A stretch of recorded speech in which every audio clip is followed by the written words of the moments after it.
जी नमस्कार। हार्दिक स्वागत है आपका एफपीओ बुलेटिन में। बैंक बैंक ऐसा संस्थान है जिसमें सभी को जरूरत पड़ती है, चाहे गृहिणी हो, आम आदमी हो, किसान हो, उद्यमी हो या सरकारी कर्मी हो, सभी को जरूरत पड़ती है। हमारे जीवन में बैंकों का अहम रोल है। देश की प्रगति में इनका अहम योगदान रहा है और जाहिर है जब हम आज के कारोबारी दुनिया में जब हमें आगे बढ़ना होता है, कारोबार को बढ़ाना होता है या खेती किसानी में हमें आगे बढ़ना पड़ता है, तो उसके लिए हमें बैंक का सहारा लेना ही पड़ता है। बैंक के प्रति आमतौर पर लोगों में बड़ी झिझक होती है या उनके प्रति बहुत सारी भावनाएं रहती है। वो गलत भी हो सकती है, सही भी हो सकती है। बैंकों की क्या अपेक्षाएं रहती है कि कोई उद्यमी हमारे पास आए, कोई आवेदक आए, कोई किसान आए, तो उनकी क्या अपेक्षाएं रहती है, ये सब जानकारी के लिए आज हमारे बीच उपस्थित हैं श्री मनोज काले जी, जो एसबीआई मुंबई में चीफ मैनेजर के पद पर हैं मुख्यालय में। तो काले साहब, आपका हार्दिक स्वागत है हमारे बुलेटिन चैनल में। Thank you. दूसरे हमारे दाहिनी ओर है शीतल पाटिल जी हैं, जो यूनियन बैंक ऑफ इंडिया में प्रबंधक हैं, सेंट्रल बैंक मुंबई में, सेंट्रल ऑफिस मुंबई में है। तो आपका भी पाटिल साहब हार्दिक स्वागत है। Thank you. और हमारे बीच लखनऊ के कानपुर के एक क्या नाम बताया, शिवलाल सिंह जी हैं, जो किसानों के क्षेत्र में, ग्रामीण विकास के क्षेत्र में काम करते हैं। तो आपका भी हार्दिक स्वागत है। तो पहला सवाल हम काले साहब से कर रहे हैं। काले साहब, आमतौर पर लोगों की शिकायत रहती है कि लोन लेने के लिए बैंक बहुत दौड़ाते हैं, समय पर लोन नहीं देते हैं। ये भी उनकी शिकायत रहती है कि सफिशिएंट लोन नहीं देते हैं। तो एक बैंक के प्रतिनिधि की ओर से आप इस बारे में क्या कहना चाहते हैं? देखिए, बैंक किसी को दौड़ाती नहीं है। जब आपके कागजात ठीक हो, जब कोई भी आदमी बैंक लोन लेने आता है तो बैंक मैनेजर उनको बताता है कि हमें ये चीजें चाहिए, ये कागजात चाहिए। जब वो पूरे नहीं होते हैं तभी दिक्कत आती है। जब पूरे होते हैं तो बैंक को कोई दिक्कत नहीं आती, लोन जल्दी से जल्दी मंजूर हो जाता है। जी। तो कौन कौन से आपको क्या लगता है, कौन कौन से, कोई बैंक में कोई आवेदक आए, कोई उद्यमी आए, तो कौन कौन सी तैयारी करके आपके पास आना चाहिए ताकि आप परेशान भी ना हो सके और आपका भी काम सहज होता है? जो उनके मन में जो झिझक है कि दौड़ दौड़ाते हैं, वो स्थिति उत्पन्न ना हो सके।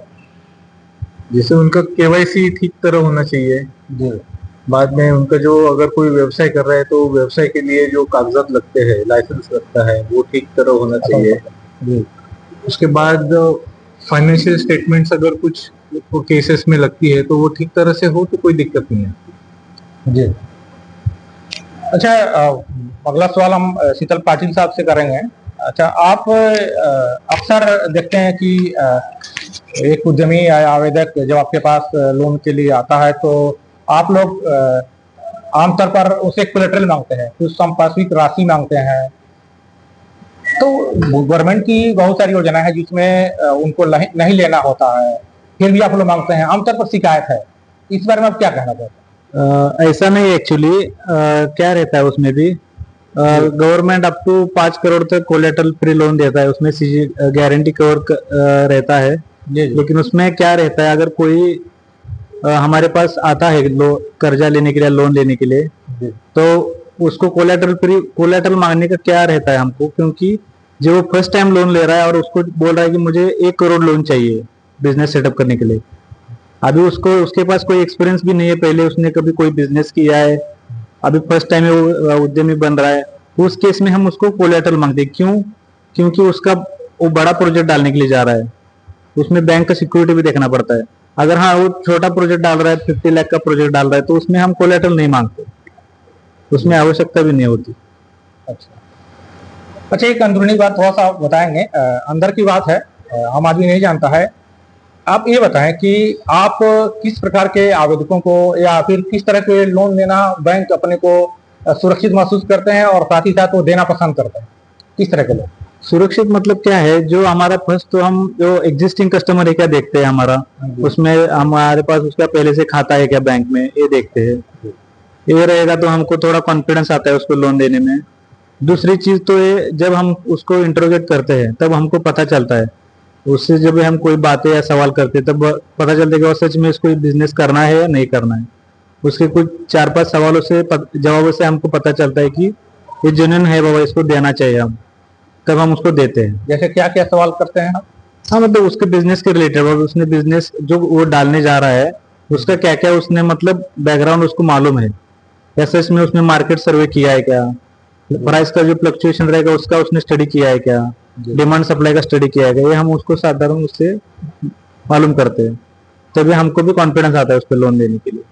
जी, काले साहब से हम अगला सवाल कर रहे हैं कि आप ही बताएं कि एक उद्यमी आपको कैसे इम्प्रेस करे, क्या हो करे कि आप तुरंत उसको लोन देने को तैयार हो जाए? बस जो बैंक से लोन उठा रहा है जी उसका सही तरह से इस्तेमाल करे, उसका जो बिजनेस जो डालने जा रहा है या जो कर रहा है उसको बढ़ाए, ताकि खुद की भी क्या बोलते हैं उसको, ग्रोथ हो, खुद भी जिंदगी में बढ़े, खुद 2 पैसे कमा रहे तो 4 पैसे कमाए, और बैंक का लोन सही टाइम पे चुकता करे ताकि उसकी क्रेडिट हिस्ट्री खराब ना हो। यही बैंक चाहती है कि आपकी सफलता बैंक चाहती है। जी जी, आप एक प्रोग्रेसिव आदमी है तो आपको कैसे लाइफ में बढ़ना है वो बैंक चाहती है। जी जी। अच्छा, एक सवाल एक है कि बहुत सारे आपके दिमाग में रहता है कि लोन दोबारा भी, हम कुछ लोगों को बैंक को रहता है कि हम ऐसा कस्टमर है कि इसको दोबारा भी लोन दें हम, तो वो कोई उद्यमी या आवेदक क्या करे कि आप उसको पुनः लोन देने को तैयार हो जाए? यही उसका बिजनेस अच्छा तरह से चल रहा है, उसका जो पहले जो लोन दिया है वो ठीक तरह से भुगतान कर रहा है, तो बैंक को दूसरा लोन अगर उसकी जरूरत है तो दूसरा लोन देने में कोई प्रॉब्लम नहीं आती, तो दूसरा लोन इजीली मिल सकता है। तो हमारे साथ एक सामाजिक उद्यमी है जो वर्षों से किसान उद्यमियों ग्रामीण क्षेत्र में काम करते हैं। आपने अभी क्या फेस किया है कि जाहिर है कि आप बैंकों के पास गए होंगे या प्रमोट करने के लिए एसएचजी के पास गए होंगे, एफपीओ संबंधी भी काम किए होंगे, क्या आपने फेस किया है? थोड़ा सा आप बताएंगे किस तरह समस्याएं पैदा होती है बैंक में? दरअसल जो बैंकर्स की एज ज्यादा हो चुकी है, यानी जो पुराने बैंक जिनकी 50-55 साल के वाले बैंकर्स हैं, वो तो उनको हम ये कह सकते हैं कि उनको पूर्ण नॉलेज नहीं है। किसको? बैंकर्स को। अच्छा, तो अपने नॉलेज को छुपाने के लिए वो जो भी उनके पास कस्टमर जाता है, एसएचजी जाता है, फार्मर्स जाता है, वो उसको जो है वापस कर देते हैं।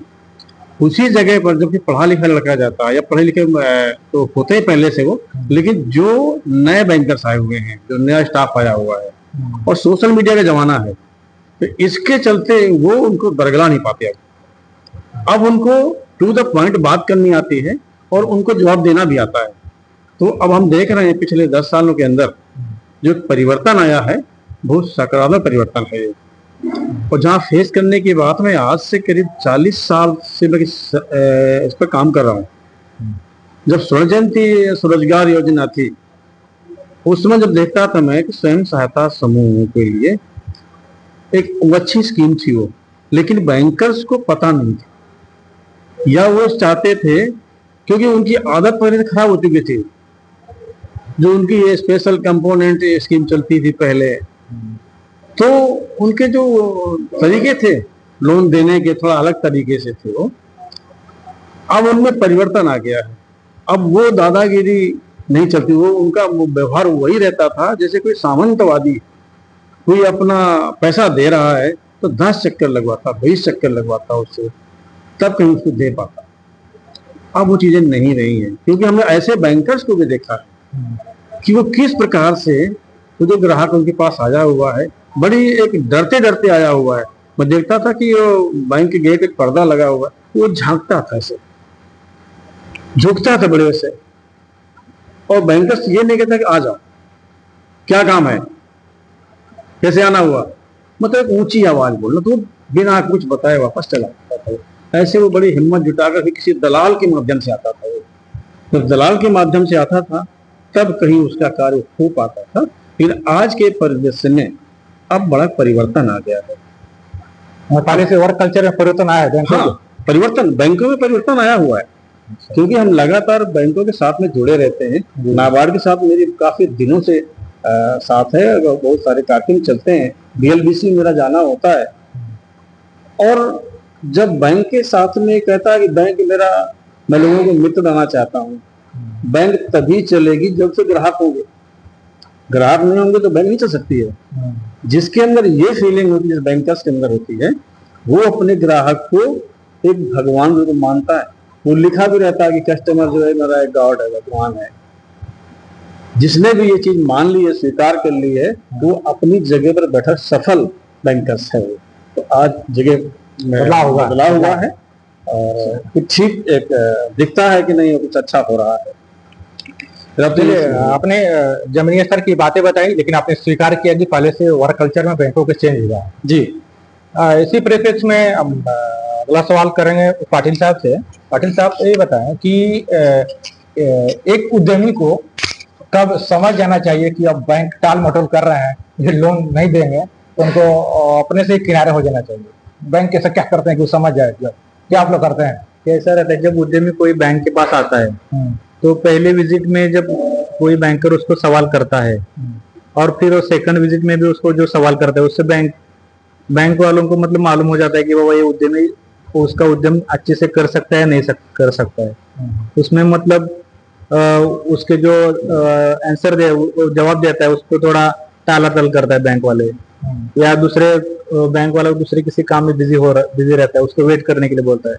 तब उसने समझना चाहिए कि वह हमारे मतलब उसके तरफ से कुछ कम हो रहा है, उसको पूरा प्रिपेयर होके आना चाहिए। कभी भी बैंक में जाना है तो मतलब पूरा उसका जो बिजनेस वो सेटअप कर रहा है उसका पूरा ज्ञान लेके ही आना चाहिए उसमें। जी, क्योंकि तभी बैंकर को भी कॉन्फिडेंस रहता है, भाई कर सकता है, अच्छा आदमी है, भला है, करेगा।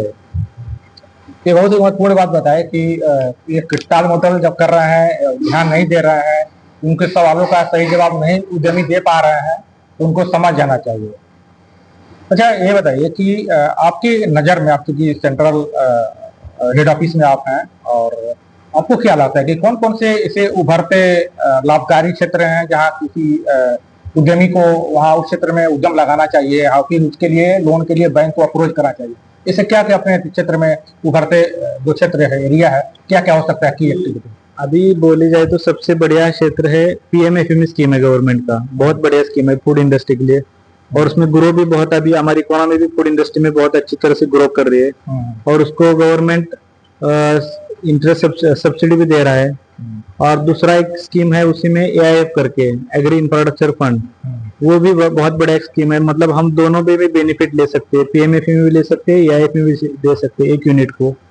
और वो मतलब उसका बहुत पैसा बच जाता है, वो पैसा वो दूसरी जगह यूज कर सकता है, उसने बिजनेस में वर्किंग कैपिटल के स्वरूप में यूज करता है। ये दो स्कीम बहुत अच्छी चल रही है अभी, इसमें लोगों ने उसका लाभ उठाना चाहिए।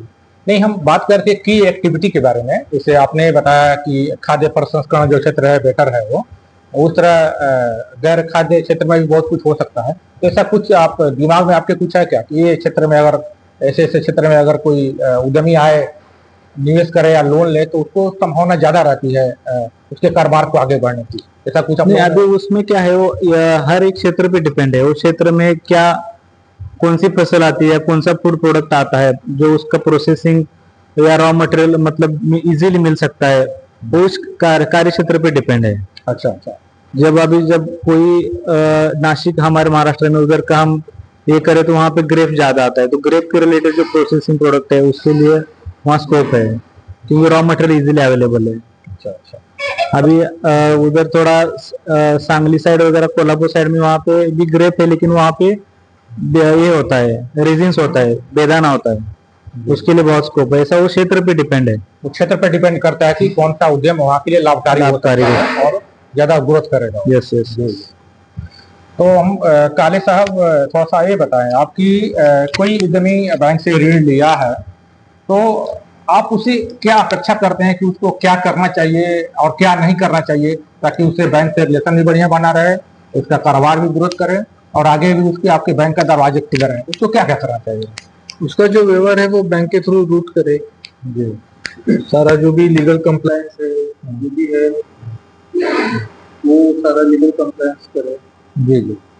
तो वो करेंगे तो बैंक को भी लगता है कि नहीं भाई ये अच्छा आदमी है, तो और मदद करनी चाहिए। बैंक भी खुद कभी कभी अप्रोच करती है कि भाई आपने ये लगाया, आपको बिजनेस में ये भी आप कर सकते हैं, इसको भी बैंक लोन देती है, अगर इसको भी समझाते हैं तो ये सबसे बैंक भी इंटरेस्ट हो जाती है। जी। और उसको कौन से काम नहीं करने चाहिए जो आपके उसके प्रति आपका नजरिया बदल जाता है, आप सोचते हैं कि आप दोबारा इसको नहीं देंगे, क्या उसको नहीं करना चाहिए? पहले तो जो अगर लोन दिया है वो नहीं चुकता कर रहा है तो बैंक का इंटरेस्ट कम हो जाता है।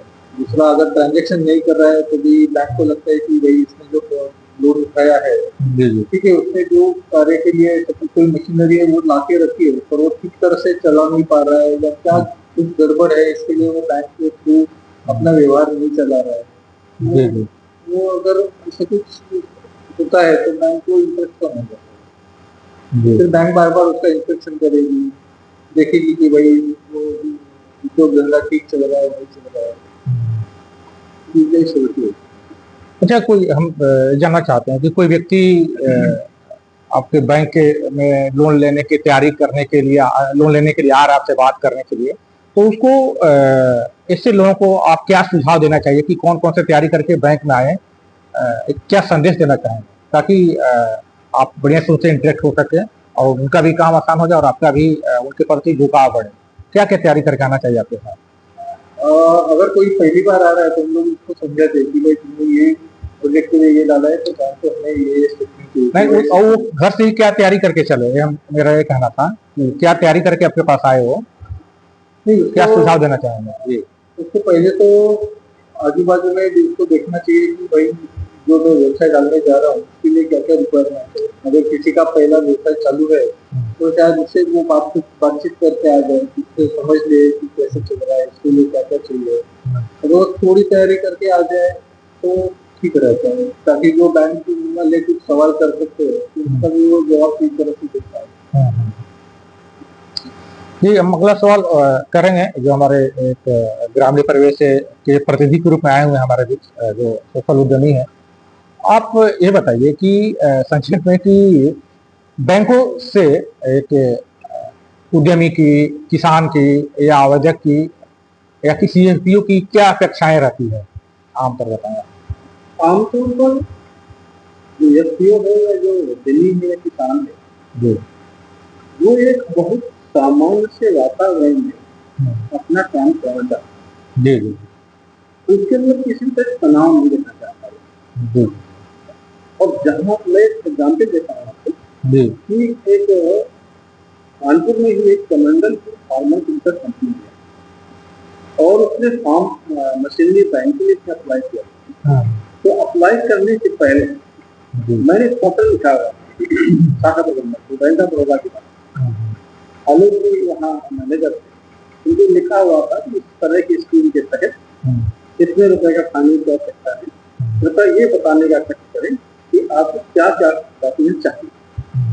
जो पत्र लिखा हुआ वो पत्र को पढ़ा और मुझे फोन किया कि डॉक्टर साहब शाम को चाय पीने आइएगा।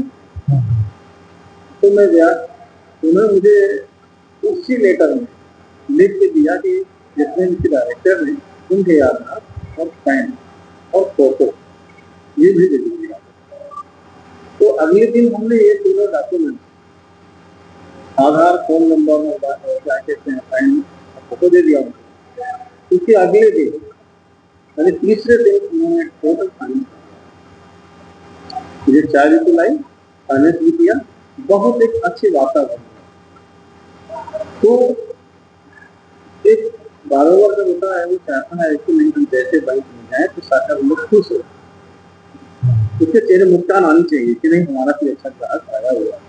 और जहाँ ये स्थिति बन जाती है तो लोन लेना और देना एक सामान्य सी बात है, दोनों हाथ मिलाकर काम करते हैं। और जहाँ शाखा प्रबंधक कहाँ ले आ जाता है तो तनाव आ जाता है तो कुछ अच्छा नहीं। तो तनावपूर्ण माहौल में कुछ भी संबंध है तो शाखा प्रबंधन बैंकर्स को भी और जो भी सामाजिक लोग हैं जो वहाँ जाने वाले हैं, ये स्वस्थ माहौल में जाना पसंद करते हैं और वो स्वीकार भी करते हैं बैंकर्स की नहीं हमें अच्छे लोग चाहिए। तो ये मेरा थोड़ा अनुभव था कि 3 दिन में 12.5 लाख का काम। चलिए लास्ट अंत में हम काले साहब से पूछेंगे, कहेंगे कि आप ये बताएं कि अपने किसानों के लिए, उद्यमियों के लिए, एसएचजी के लिए या एफपीओ के लिए क्या संदेश देना चाहेंगे एक बैंक के प्रतिनिधि के रूप में? जो भी आप व्यवसाय कर रहे हैं, खेती कर रहे हैं, उसके बारे में थोड़ा सा जागरूक रहे। नई नई टेक्नोलॉजी आ रही है या गवर्नमेंट नई नई स्कीम्स निकाल रहा है, उसके प्रति थोड़ा सा जागरूक रहे। आपके जो ग्राम पंचायत है या और भी कोई ऑर्गेनाइजेशन जो ग्राम के लिए काम करे, उनसे बातचीत करे तो उनका विकास संभव। जी, वही सवाल अब आपसे करेंगे पाटिल साहब की नए उद्यमियों के लिए, एफपीओ के लिए, एसएचजी के लिए आप क्या संदेश देना चाहते हैं? संदेश देना चाहेंगे कि उद्यमी को भी जो कारोबार करना है वो भी रिजर्व बैंक में जाए, किसी या थर्ड पार्टी या किसी भी मीडिया के मत जाए। जो भी उसको करना है उसका पूरा मतलब डायरेक्ट वो जाके मिल सकता है और अपना जो करना है वो जब कॉन्फिडेंस में वो ब्रांच मैनेजर के साथ बात करेगा तो ब्रांच मैनेजर को कॉन्फिडेंस आ जाएगा, वो बंदा सही है, मतलब ये इतना स्पष्ट रूप से बात कर रहा है, मतलब इसको सही में कोई उद्यमी बनना है। तो ऐसा रहता है तो बहुत अच्छा रहता है। ठीक है, आप तीनों आए, समय दिए बर्ड के कैंपस में, और हम चाहेंगे कि कोई आवेदक या उद्यमी या कोई एसएचजी एफपीओ अगर लोन लेने की तैयारी कर रहा है, बैंक जाना चाहता है, तो ये वीडियो उनके लिए कारगर साबित होगा, लाभकारी साबित होगा। उनका भी समय बचेगा और बैंक का भी समय बचेगा। आप तीनों को बहुत बहुत धन्यवाद।